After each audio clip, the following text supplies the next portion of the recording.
आप सोच लीजिए पे लोगों, कल के दिन परमेश्वर का अद्भुत कार्य आपके जीवन में शुरू हो जाएगा। हालेलुया। अगर आप चाहते हैं तो प्रभु आपके लिए हो सकते हैं, अगर आप नहीं चाहते तो आपके लिए कुछ भी नहीं होगा। ऐसे ही आकर बाप बैठकर जाने के लिए आपका मन है तो हमेशा आते रहिएगा। आप सोचते कि जाएं प्रार्थना करके थोड़ा एंजॉय करके आ जाएंगे, आपको मन लगता है घर पे टाइम नहीं लगता, यहाँ पर अच्छा लगता है तो आप आ सकते हैं। आप चाहते हैं कि परमेश्वर मुझे सामर्थ मिले, आप चाहते हैं परमेश्वर में जीवन वायदा पूरा होने पाए, आप चाहते हैं कि परमेश्वर का अभिषेक मेरे पर आने पाए, तो हमें ऐसा करने की जरूरत है कि अपने आप को पवित्र करें। समझ पा रहे कहने का मतलब? आप लोग उस बात को थोड़ा ध्यान दीजिएगा अपने जीवन के अंदर कि लोग हम जब तक इस प्रकार की भावनाओं को नहीं करते हैं, सबसे पहले हमें अपने जीवन में क्या करने की जरूरत है, उसके वायदे को पूरा करने के लिए अपने आप को पवित्र करने की जरूरत है। दूसरा नंबर हमें क्या करना है और बातों को देखेंगे आज परमेश्वर जी के द्वारा कि दूसरा नंबर परमेश्वर हमें और भी बात बताना चाहते हैं। निकालेंगे पत्ते उसका इतिहास, दूसरा इतिहास के साथ इतिहास की 14 को पढ़ेंगे। दूसरा इतिहास 7 अध्याय और उसके 14 को पढ़ेंगे।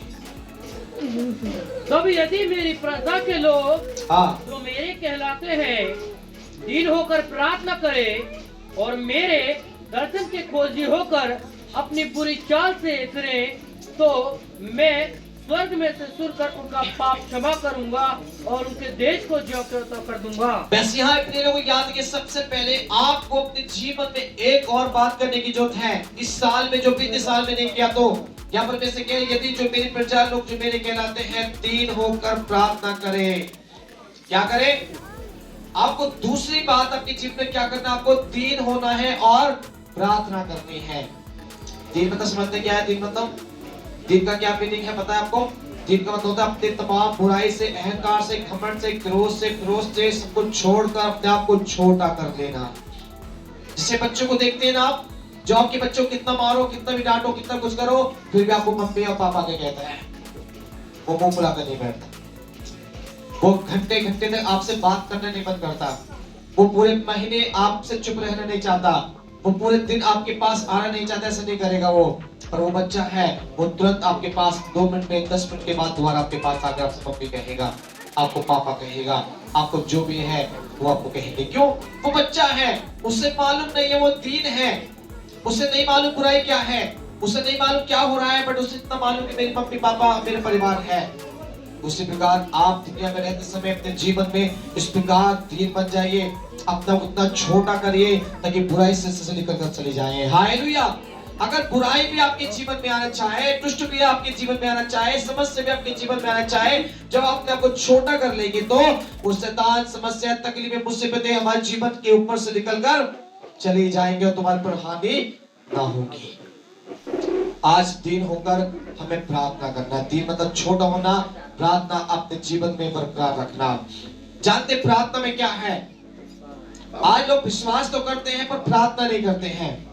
आज चर्च में आना चाहते हैं, चर्च में जुड़ना चाहते हैं, चर्च के अंदर आकर चंगाई को पाना चाहते हैं, दुष्ट आत्मा निकलवाना चाहते हैं, बीमारी ठीक करवाना चाहते हैं।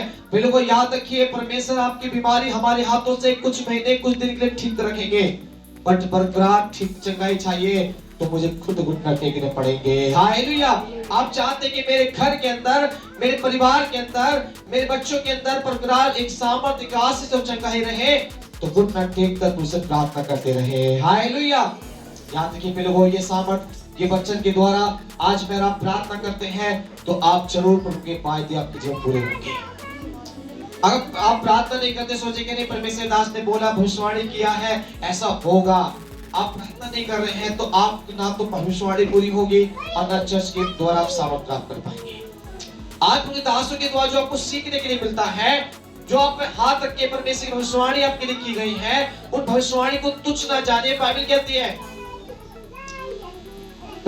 पत्री का 5 अध्याय उसके 18वें में लिखा हुआ है, 19वें में कहता है कि तू भविष्यवाणी को तुच्छ ना समझे, आत्माओं को ना बुझाए, अपनी आत्मा को बुझने ना दे। मतलब आत्मा में जो सामर्थ परमेश्वर का जलाल आपको मिला है विश्वास के द्वारा, उसको बुझने ना दे और जो भविष्यवाणी आपके लिए की गई है उसको तुच्छ ना समझे। लगे रहिए। आप जब प्रार्थना करेंगे तो बाइबल के द्वारा यहाँ भी परमेश्वर एक बात आपको बोले कहते हैं, दीन होकर प्रार्थना कर और मेरे दर्शन के खोजी हो। जानते हैं आपको क्या होने की जरूरत है आज? दुनिया के अंदर क्या खोजेंगे आज? आप जब प्रार्थना बैठे तो प्रार्थना में क्या खोजे? परमेश्वर मेरे घर में अच्छी गाड़ी दे दो, परमेश्वर मेरी अच्छी पत्नी को दे दो, एक अच्छी पत्नी दे दो, एक घर में अच्छी बड़ा सा कोई बंगला दे दो, मेरे घर में बड़ी बीमारी सब ठीक हो जाओ, मैं ठीक हो जाऊं, मैं परमेश्वर सेवक बन जाऊं। ये प्रार्थना करेंगे क्या? ऐसी प्रार्थना करने वाला स्वार्थी है। ऐसी प्रार्थना कभी कबूल नहीं होगी। आप कितने भी गाड़ी मांगे नहीं देंगे परमेश्वर, आप कितने भी परमेश्वर से वस्तु मांगे नहीं देंगे परमेश्वर, जब आप परमेश्वर से अपने गुनाहों की माफी मांगेंगे देंगे परमेश्वर। हालेलुया। आप अपने जीवन से प्रथम अपने जीवन को परख कर पवित्र करके उस परमेश्वर से सामने दीन होकर आना है, तो आप प्रार्थना करना है, तो घुटने के साथ में उनके साथ में बैठेंगे तो आपकी प्रार्थना कबूल की जाएगी। हालेलुया। हम सोचते हैं हमारे घर में सब कुछ अच्छा हो जाएगा, घर में अच्छा होगा, बिल्कुल होगा, गारंटी से होगा, बट पहले अपने आप को अच्छा करना पड़ेगा। जब आप अपने आप को अच्छा नहीं कर पाएंगे तो परमेश्वर आपको अच्छा नहीं करेंगे। आज मैं अच्छा हूं तो परमेश्वर मेरे लिए अच्छा होगा, अगर मैं अच्छा नहीं हूं तो परमेश्वर अच्छा नहीं होगा। क्या देखिए, परमेश्वर पापियों के लिए दुनिया में आए थे, परंतु उनके पाप में सहभागी होने के लिए नहीं आए थे। आप सोचेंगे पास्टर जी बाइबल के द्वारा तो पापियों के लिए बोला गया है, दलितों के लिए बोला गया, राइट बात है, पर उसके पाप में रहने के लिए नहीं बोला परमेश्वर ने। वो हमारे लिए आए, पापी थे हम दलित थे, हमें लोग हमसे प्यार नहीं करते थे, पर यीशु मसीह ने आके हमसे प्यार किया और हमारे पापों को माफ किया। आज हम दलितता से छूटकर परमेश्वर के राज के लिए तैयार हैं, पर वो हमारे पापों को बोलता है कि तुम अपने पाप क्या कर, छोड़ दे। पापों को मानकर क्या करना, छोड़ देना है। बीते साल में जो किया था वो इस साल में नहीं करना है। अगर बीते साल के जैसा इस साल भी करेंगे तो आपके पाप और भी ज्यादा बढ़ेंगे और आप नष्ट और कष्ट में चले जाएंगे। आपकी प्रार्थना पहले 10 मिनट की थी, आधे घंटे की थी, अब दुगुनी होनी चाहिए। जो 1 घंटे वाली प्रार्थना करते थे 2 घंटा प्रार्थना स्टार्ट करें साल के अंदर। जो 10 मिनट करते थे वो 20 मिनट करे, 20 मिनट 40 मिनट करे, बढ़ते बढ़ते जाइए। इस साल में जितना बढ़ सके उतना बढ़िए। परमेश्वर का आत्मा आपके जीवन में काम करेंगे। बाइबल में लिखा हुआ, अपने लोगों के अंत के समय मैं अपनी आत्मा सब पर उड़ेलूंगा। हर एक व्यक्ति पर उनके बेटा बेटियां भविष्यवाणी करेंगे कि जो जवान है वो दर्शन देखेंगे और ये जो वृद्ध है वो सपने देखने वाले होंगे। हालेलुया। परमेश्वर अपने दास और दासियों में भी अपने सामर्थ के काम करवाएंगे। बाइबल कहते हैं आज पे लोगों, हम इस वचन को सोचिए, ये आज दीन होना और प्रार्थना करना कोई छोटी बात नहीं है। अगर दीन होकर जब प्रार्थना करेंगे, आपकी प्रार्थना, बहुत से लोग क्या करते हैं, हाँ चलो टाइम हो गया, 5 बज गए, प्रार्थना कर, चलो 6 बज गए, 7 हो गए, चलो कर लेते हैं, टाइम तो हो ही गया। हम सोचते हैं टाइम तो हो ही गया, मतलब मजबूरी है। हम क्या कर रहे हैं प्रार्थना करने के लिए, मजबूरी में प्रार्थना करें, टाइम हो गया, हाँ करनी पड़ेगी। ये प्रार्थना नहीं है आपकी, करनी पड़ने वाली। जो मन में भी चाह है वो प्रार्थना बेकार है। आप अपनी प्रार्थना अपने मन से मत करिए, अपनी मर्जी से मत करिए, प्रार्थना प्रभु की आत्मा से करिए। हालेलुया। आप अपनी मर्जी से सोचेंगे, हाँ मैंने सुबह का टाइम बना लिया, शाम का बना लिया, दोपहर का बना लिया, अब मेरा 3 टाइम प्रार्थना मैं करता हूँ, अपनी मर्जी से करता हूँ। मर्जी से मत करिए। जब आत्मा बोले किसी भी टाइम करना स्टार्ट कर लीजिए। हालेलुया। आत्मा का प्रार्थना करने का कोई टाइम टेबल नहीं है। वो किसी भी टाइम आप बोलेगा आप प्रार्थना करनी पड़ेगी। परमेश्वर की आत्मा रात को 2 बजे बोलेगा उठो प्रार्थना करना है। परमेश्वर की आत्मा बोलेगा सुबह सुबह भोर में प्रार्थना करना है। वो रास्ते में चलते समय बोलेगा अपनी साइड गाड़ी कर, तू प्रार्थना करना है। वहां पर कुछ भी रुकना नहीं है। परमेश्वर का आत्मा जब बोलता है उसकी एक बात को भी इनकार नहीं करना है, उसके लिए तत्पर हर समय तैयार रहना है। जब ऐसा करेंगे तो परमेश्वर भी आपके 24 घंटे तैयार रहेंगे। हालेलुया। जब हम बीमार होते हैं तो परमेश्वर बोलते हैं प्रभु चंगाई दे दो, परमेश्वर बीमारी को ठीक कर दो, मेरी बीमारी इसको ठीक कर दो। परमेश्वर बोलता नहीं आज नहीं कल करूंगा, ऐसा बोलते हैं क्या? अभी नहीं शाम को 5 बजे करूंगा, ऐसा बोलता है कि नहीं बोलता? वो कभी भी नहीं बोलता। आपको बोलते प्रभु अभी ठीक कर दो, प्रभु बोलता है बेटा चिंता मत कर, अभी करूंगा। वो टाइम नहीं रखता आपके लिए पास कि हाँ अभी कितना घंटे मैंने प्रार्थना किया, 1 घंटा, अभी 2 घंटा बाकी है, बात चंगाई दूंगा। ऐसा नहीं बोलते क्या? हम आपकी जब प्रार्थना करते हैं, आप प्रार्थना करते हो कि अपने व्यक्तिगत जीवन के लिए, बीमारी समस्या के लिए, तो परमेश्वर आपको उसके 10 मिनट, 5 मिनट, 2 मिनट, सेकंडों में काम कर देते हैं। क्यों कर देते हैं? कि परमेश्वर मुझसे आपसे प्यार करते हैं। हालेलुया। वो इसलिए मुझ पर प्रार्थना, मेरी प्रार्थना सुनते हैं, इसलिए हमारी प्रार्थना को सुनकर हमें चंगाई देते हैं, क्योंकि वो हमसे प्यार करते हैं। और जब हमसे वो प्यार करते हैं तो मुझे भी उससे प्यार करना है ज्यादा, है ना। और जब ज्यादा प्यार करने वाला व्यक्ति क्या होगा, वो उस व्यक्ति की बात मानता है जिससे वो प्यार करता है। आज दुनिया में इस बात को भी सीखेगा, जो हमसे प्यार करता वो मेरी बात को मानेगा, जो मुझसे प्यार नहीं करता तो मेरी बात को मानेगा भी नहीं। चाहे मनुष्य हो, चाहे मेरे पत्नी हो, चाहे मेरी पति हो, चाहे मेरे बच्चे हो, चाहे कोई भी क्यों ना हो। जो प्यार करते हैं एक दूसरे की भावनाओं को समझते हैं, और जो प्यार नहीं करते वो भावनाओं को समझते नहीं है, वो अपनी मन की इच्छा पूरा करते हैं। आज मेरा अपनी मन की इच्छा पूरा करने के लिए यहाँ पर नहीं आए हैं प्रिय लोगों। आज मेरा अपनी इच्छाओं को पूरा करने के लिए यहाँ पर नहीं है। आज मेरे जीवन में अपने लिए कुछ भी करने के लिए यहाँ पर नहीं है। आज हम सब कुछ परमेश्वर की महिमा करने के लिए यहाँ पर हैं। हम सब कुछ परमेश्वर की इच्छा करने के लिए यहाँ पर आए हैं। उस परमेश्वर की महिमा, उसकी स्तुति, उसकी प्रशंसा देने के लिए यहाँ पर आए हैं, और उसकी इच्छा पर चलने के लिए अपना वो सौंपने के लिए यहाँ पर आए हैं। एक बार आगे पढ़ेंगे, इसमें परमेश्वर कहते हैं कि इसमें लिखा, और मेरे दर्शन के क्या हो, खोजी हो, है ना। दर्शन के खोजी होना है। आज इस बात को देखिए, परमेश्वर मुझसे दर्शन से बात करे। जब भी आप रात को सोते हैं, आप परमेश्वर से बोले, प्रभु जी आज मुझे दर्शन दे, आज मुझे अपने काम के लिए बता, आज की रात मुझे बता कि मैं तेरे लिए क्या करूं। परमेश्वर आपको दर्शन से बात करेंगे। वो हमें दर्शन देते हैं, जिसको हम सपना कहते हैं लोग। आप प्रार्थना में बैठे होंगे, आप घुटने टेके हुए होंगे, आप प्रार्थना के बाद तुरंत आमीन के बाद उठना नहीं है। मास्टर जी बहुत क्या करते, आमीन किया, जय मसीह की, उठ के चले गए। आप बैठे रहिए, क्योंकि दर्शन को मांगे, प्रभु आज मुझसे बात कर। परमेश्वर आज तो मेरे मन को बता। अपने मन ही मन से बोलिए। जब बैठे रहेंगे, घुटने के बाद आंखें बंद रखते हुए, अपने मुंह से कुछ ना बोले, मन के विचारों से बोले, प्रभु का दर्शन आएगा। प्रभु आपको एक टीवी के अनुसार दिखलाएगी। परमेश्वर सामर्थ आपके सामने होगा, और आप देख पाएंगे और कह पाएंगे कि आज तूने मुझको दर्शन दिया है। हालेलुया। परमेश्वर आपको दर्शन देंगे। बाइबल के द्वारा परमेश्वर दर्शन देने वाले परमेश्वर हैं। वो अपने दासों को एक खुले आसमान के समान दर्शन देने वाले हैं।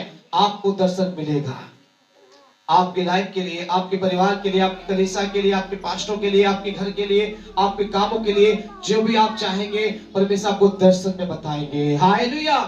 ऐसा मिलेगा विश्वास से करेंगे तो। और साथ में से कहते हैं, और मिलेगा, और अपनी बुरी चाल से फिरे। अगर आप दीन होकर प्रार्थना करें, उसकी खोजी हो जाए और अपने बुरी चाल से फिरेंगे तो, यहाँ परमेश्वर कहता है क्या करेंगे। परमेश्वर बोलता है बुरी चाल से फिरोगे तो मैं तुमको क्या करूं, स्वर्ग में से सुनकर उनका पाप को क्षमा करूंगा। परमेश्वर कहता तभी तुम्हारे पाप क्या करेगा, परमेश्वर क्षमा करेंगे। चौथी बात है कि हमें अपने पाप से फिरना है, उनको दोबारा से कभी करना नहीं है। जिसको छोड़ दिया, झूठ बोलना छोड़ दिया, दारू पीना छोड़ दिया, गाली बकना छोड़ दिया, व्यभिचार करना छोड़ दिया, तो दोबारा नहीं करना। अगर दोबारा करेंगे तो परमेश्वर आपको दुगने दंड के अंदर डाल देंगे। याद रखिए मेरे लोगों, हमें दोबारा नहीं करना है। जिस चीज को छोड़ दिया है, दोबारा उसमें जाकर पाप करेंगे तो हम लोग क्या होंगे, नष्ट की तरफ चले जाएंगे।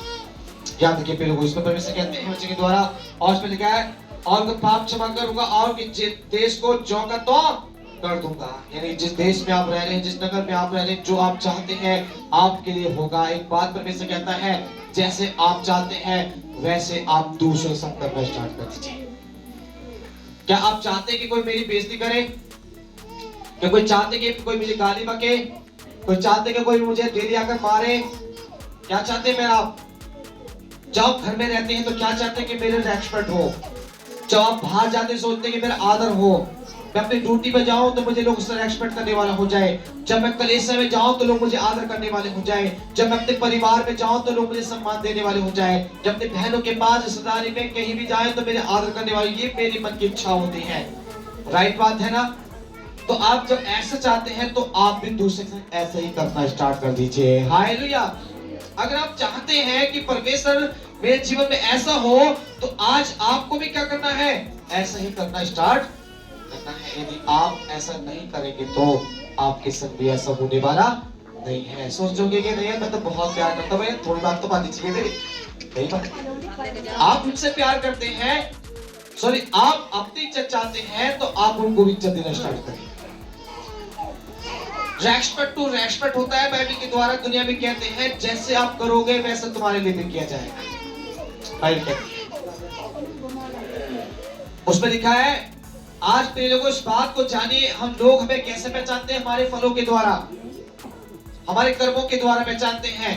जैसे पेड़ को फल के द्वारा पहचाना जाता है, वैसे मसीहत को भी हमारे अंदर के पवित्र आत्मा के द्वारा जो मसीहत में दी है मसीहों को पहचाना जाता है। हालेलुया।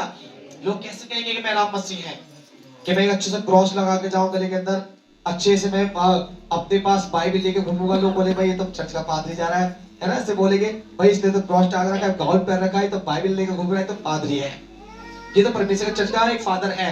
लोग पहचान लेंगे, बट ऐसी पहचान आपके लिए दिखावटी है। ये पहचान आपके लिए शोभा माननी नहीं है। ये पहचान परमेश्वर की ओर से नहीं है। ये पहचान तो मेरे एक धार्मिक धर्म को दर्शाती है।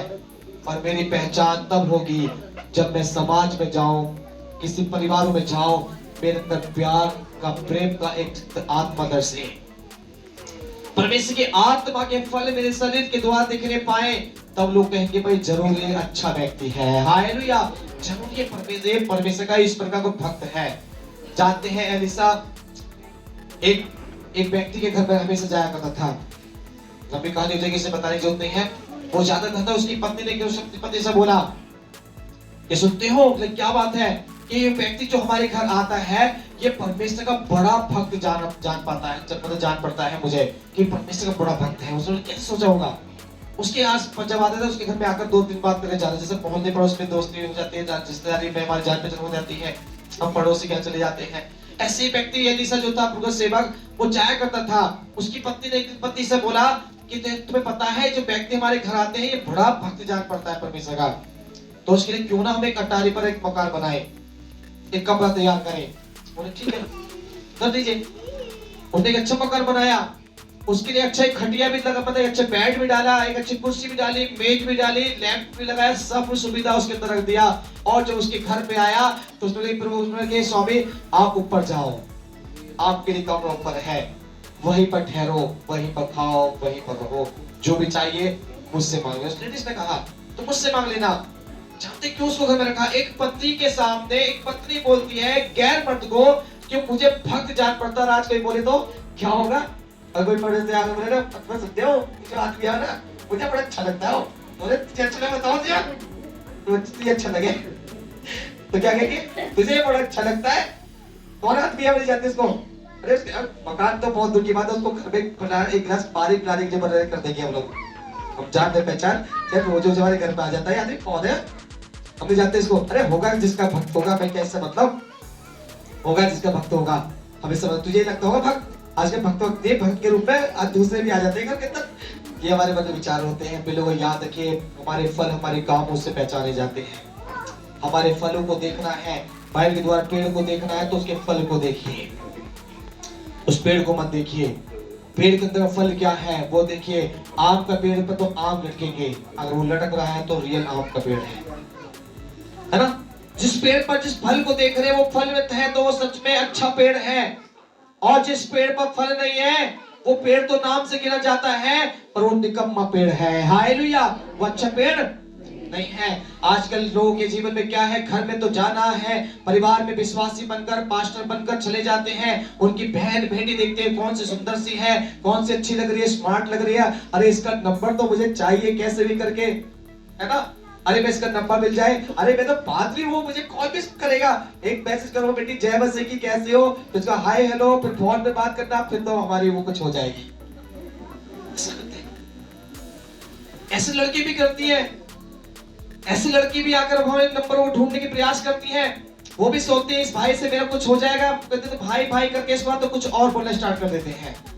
ये सिस्टम उन पेड़ों का है जो निकम्मे पेड़ है। हालेलुया। ये बाइबल इन बात के लिए मना करती है।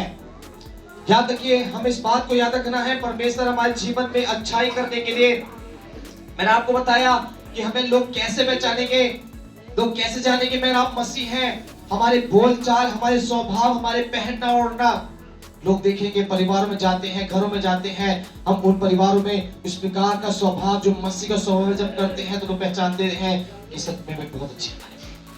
भाई वो परिवार आए थे, भाई बहुत अच्छे हैं, बहन बहुत अच्छी है, वो तो कितने अच्छे से बात करी थी उन्हें, सिवा मसीह के सिवा कोई दूसरी बात के होंठ में नहीं थी, क्योंकि हम परमेश्वर के जन हैं। समझ में आ रहा कहने मतलब मेरे को, हमें लोग पहचाने हमारे नाम से नहीं, हमारे कामों से लोग पहचानने वाले हो जाए। हालेलुया।